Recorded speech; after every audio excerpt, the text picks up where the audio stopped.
नमस्कार दोस्तों, स्वागत है आपका इस खतरनाक सीरीज़ में जिसका नाम है अघोरी द लेफ्ट हैंड पाथ। और मैं खतरनाक इसलिए बोल रहा हूँ क्योंकि जो चीज़ आजकल हम लोग पढ़ रहे हैं जिसका नाम है आविष्कार, उसमें बताया जा रहा है कैसे एक आदमी एक दूसरे आदमी को, मरे हुए आदमी को की आत्मा अपने अंदर इनवाइट कर सकता है। और कल हमने पढ़ा कि कैसे हमारे अघोरी विमलानंद बुलाते हैं अकबर को। आज उससे भी बहुत अच्छा एक आविष्कार आपको सुनने को मिलेगा। आइए देखते हैं। और उस आविष्कार को ऑब्वियसली आप ट्राई नहीं करेंगे, लेकिन उसका एक बहुत छोटा सा पार्ट आप ट्राई कर सकते हैं। बताऊंगा कैसे। हमारे अघोरी विमलानंद कहते हैं अलग अलग पर्सनालिटी की अलग अलग पिक्यूलियरिटी होती है। आप जिस तरह से राजा अकबर को ट्रीट करेंगे उनके आविष्कार के समय, ऐसे आप भगवान गणेश जी को नहीं करेंगे, वो अलग हैं। आपको समझदार होना पड़ेगा कि आप किस पर्सनालिटी से बात कर रहे हैं और कैसे आप उसको सेटिस्फाई करें ताकि आप उनसे अपना काम निकाल सकें। हमारे अघोरी विमलानंद जिनको अपना गुरु मानते थे, जिन्होंने उनको सिखाया, वो थी शमशान की देवी शमशान तारा। तो बोलते हैं अगर शमशान तारा का आप आविष्कार कर रहे हैं और उनसे पैसा मांग रहे हैं तो ये बकवास है, उससे कोई फ़ायदा नहीं होगा। हाँ, वो आपकी बीमारी शायद ठीक कर दें, लेकिन पैसा मांग के कोई फ़ायदा नहीं होगा। कल बताया था उन्होंने, मुस्लिम आत्माओं को बुलाओ तो पैसा रुपया दे देती हैं। विमलन कहते हैं इस चीज़ को जानने में आपको टाइम लगेगा, एक्सपीरियंस लगेगा। मेरे कुछ बच्चे हैं जो अब एक्सपर्ट हो चुके हैं। जब मेरे अंदर मैं आविष्कार करता हूँ तो जानते हैं कि कौन से आविष्कार से क्या काम कराना है, कौन कौन से चीज़ें मांगनी है, वो जान गए हैं। और मैं बड़ा खुश हूँ क्योंकि वो मुझसे मांगते कि मैं उनके लिए कुछ चमत्कार करूँ। इससे अच्छा मेरे आविष्कार में जो आत्मा आती है उनसे काम करा लेते हैं। एक बड़ा अच्छा क्वेश्चन विमलानंद बोलते हैं लोगों ने मुझसे पूछा। कुछ समय पहले लोगों ने मुझसे पूछा कि आखिर जो लोग कई साल पहले मर चुके हैं वो आखिर तुम्हारे शरीर के अंदर घुस करके क्यों आना चाहते हैं। अच्छा सवाल है। इसके बदले में उनको क्या मिलता है। विमलन कहते हैं मैं ही नहीं बता सकता कि उनको क्या मिलता है, लेकिन एक बात पक्का है, उनको कुछ न कुछ मिलता होगा, नहीं तो वो लोग करेंगे नहीं। इस दुनिया में कोई भी आदमी बिना स्वार्थ के कुछ नहीं करता, यहाँ तक कि आत्माएं भी बिना स्वार्थ के आकर के आपको हेल्प नहीं करती। लेकिन विमलानंद कहते हैं ये बात उनको मुझसे क्या मिलता है, ये मेरे और उनके बीच की चीज़ है, मैं आपको नहीं बता सकता। कुछ ना कुछ तो मिलता होगा, कुछ स्पिरिचुअल लेवल पे उनको भी मिलता होगा, ज्ञान मान शायद मिलता हो। सबसे अच्छा टाइप ऑफ आविष्कार क्या है। सबसे अच्छा टाइप आविष्कार का वो होता है जिसमें किसी को पता ही नहीं चलता कि चल क्या रहा है। बोलते हैं एक बार मैंने अपने एक दोस्त को सबक सिखाया। बोलता है ये सब बकवास, आविष्कार को मैं विश्वास नहीं करता। तो बोलते मैंने उसको सबक सिखाया। मैंने उस दोस्त को बताया नहीं कि मैं क्या सोच रहा हूँ, कि मैं कैसे आविष्कार करके उसको इम्प्रेस करूँगा, बट मैंने उसको कहा कि एक आदमी के माइंड में बहुत ताकत है, कुछ भी कर सकता है। वो डॉक्टर था। उसने कहा क्या बकवास कर रहे हो। तो उन्होंने कहा देखो तुम आँख के डॉक्टर हो, मैं तुम्हारा ऑपरेशन कर सकता हूँ। केराटोप्लास्टी बहुत मुश्किल ऑपरेशन है, मैं कर सकता हूँ। उस आदमी को पता था कि विमलानंद को कभी भी सर्जरी का कोई एक्सपीरियंस नहीं है। आयुर्वेद में इनको एक्सपीरियंस था लेकिन सर्जरी में नहीं था, और उसको लगा ये बकवास कर रहा है, बड़ी बड़ी हाँक रहा है। तो जब उसने पूछा कि ऑपरेशन करोगे कैसे, तो बोलते मैंने पूरा डिटेल में बता दिया कि स्टेप बाय स्टेप कैसे ऑपरेशन होता है। लेकिन बोलता है ऐसे नहीं मानूंगा, क्या पता तुमने पढ़ लिया हो। वो ट्रे ले आया ऑपरेशन टेबल का और पूछा इसमें ट्रेफाइन कहाँ है, एक इंस्ट्रूमेंट जिससे कि ऑपरेशन होता है। बोलते मैंने तुरंत वो इंस्ट्रूमेंट उठा लिया। बोलता अरे यार सही में तुमको तो आता है। उसके बाद वो एक पेशेंट लेकर आया, उसके ऊपर विमलानंद कहते हैं मैंने बाद में ऑपरेशन भी किया। सारा ऑपरेशन कुछ ही मिनटों में कंप्लीट हो गया।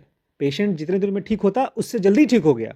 और बेचारा मेरे दोस्त, उसको पता ही नहीं है कि मैंने सर्जरी कैसे की।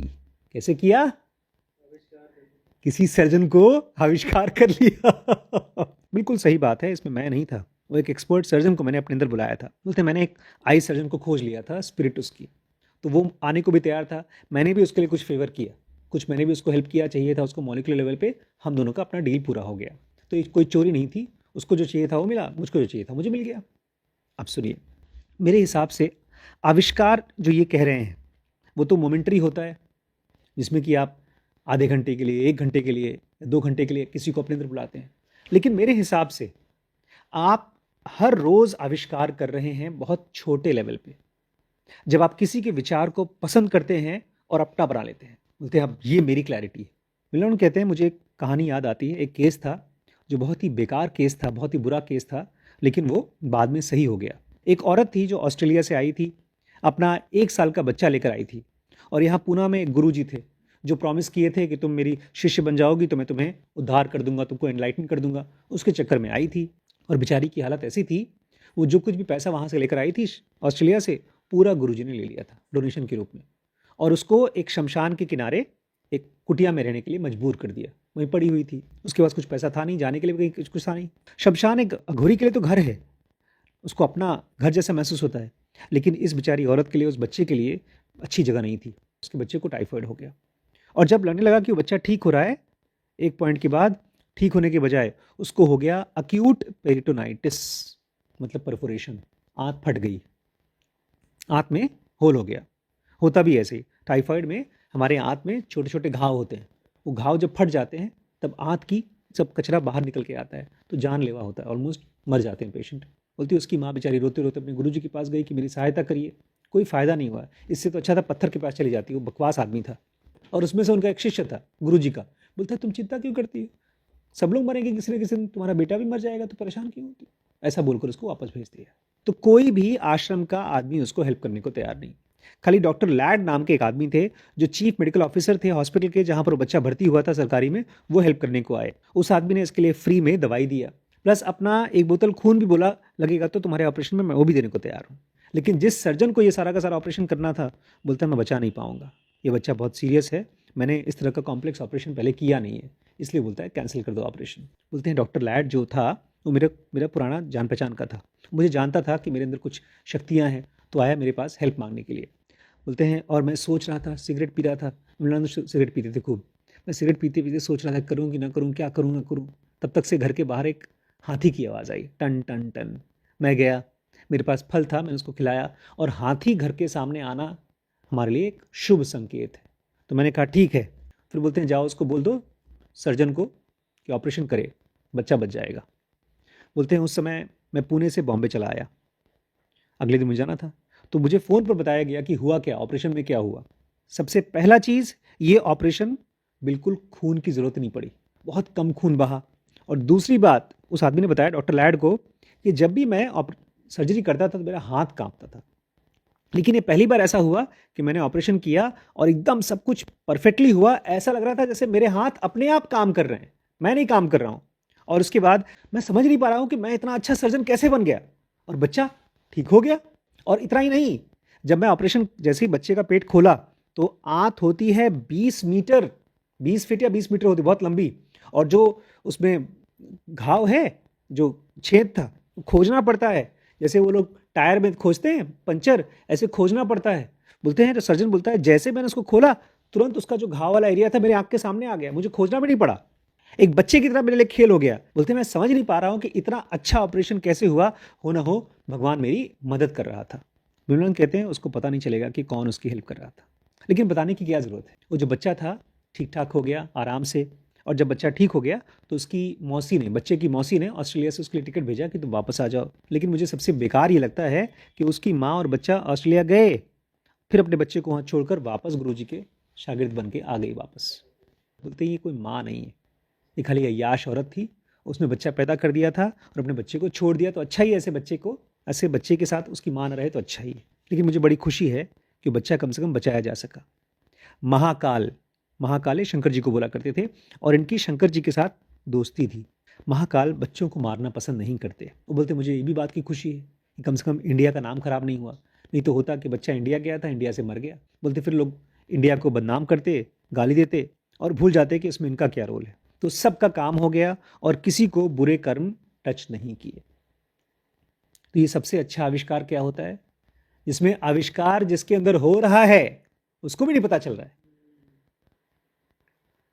मुझे लगता है हम लोग यहां पर जो क्लास बनाते हैं, मैं नहीं बनाता हूं, आविष्कार होता है। नहीं देखिए, एक तो यह है कि मिस्टिकल लेवल पे आविष्कार हो रहा है। हम लोग जब एक जिन योगा पढ़ रहे हैं या अघोरी विमलन की किताब पढ़ रहे हैं, तो हम उनके माइंड को अपने माइंड में डाउनलोड कर रहे हैं ना। और देखिए इसका असर, हम लोग अपने बगल में स्टाफ हैं, 30-40 लोगों का स्टाफ है, वो हर रोज़ परेशान होता है, दुखी होता है, झगड़ा करता है, कंफ्यूज होता है। हम लोग यहाँ कम से कम कंफ्यूज होते हैं। क्यों? क्योंकि एक हायर लेवल की जो बीइंग है, जो ज़्यादा समझदार है, वो हमारे अंदर घुसती जा रही है। एक तरह से हमारा जो कचरा था, हमारी पर्सनालिटी का जो कचरा पार्ट था, वो धुल रहा है। और जो हायर बीइंग्स का जरूरत क्या बोलती है, if I could be what my master was, अगर मैं वो हो सकूं जो मेरे गुरु थे, तो भगवान बहुत बड़ा है। हम सब इस शरीर के बने हैं। ये शरीर क्या है, जो हमने बनिए की दुकान से खाना लिया, लेकिन हमारे विचार किस चीज के बने हैं, उस चीज के जिसको हम आविष्कार करते हैं। आविष्कार मतलब कल खाली भूत प्रेत को अपने अंदर डाउनलोड करना नहीं, आविष्कार मतलब उस पर्सनैलिटी को भी लाना जो पर्सनैलिटी मुक्त है, हमसे ज़्यादा समझदार है। इसलिए मैं कह रहा था आप डाउनलोड कर सकते हैं, थॉट्स को डाउनलोड कर सकते हैं। अभी हम जब मोटिवेशनल इंटरव्यू में पढ़ेंगे ना, तो आपको मज़ा आ जाएगा कि कैसे आप अपने अंदर में से निकाल के लाते हैं वो पर्सनैलिटी जो आप नहीं है, लेकिन आपका बेस्ट सेल्फ है, आपका सबसे अच्छा सेल्फ आपके अंदर ही है, आपका सेल्फ। ठीक है, कल और पढ़ेंगे। दोस्तों ये पूरी की पूरी सीरीज़ अवेलेबल है dkbrains.com पे, और अगर आपको डिस्काउंट चाहिए तो इस नंबर पर व्हाट्सएप करिए और डिस्काउंट लेकर के सीरीज़ को आज ही चालू कर लीजिए। ठीक है।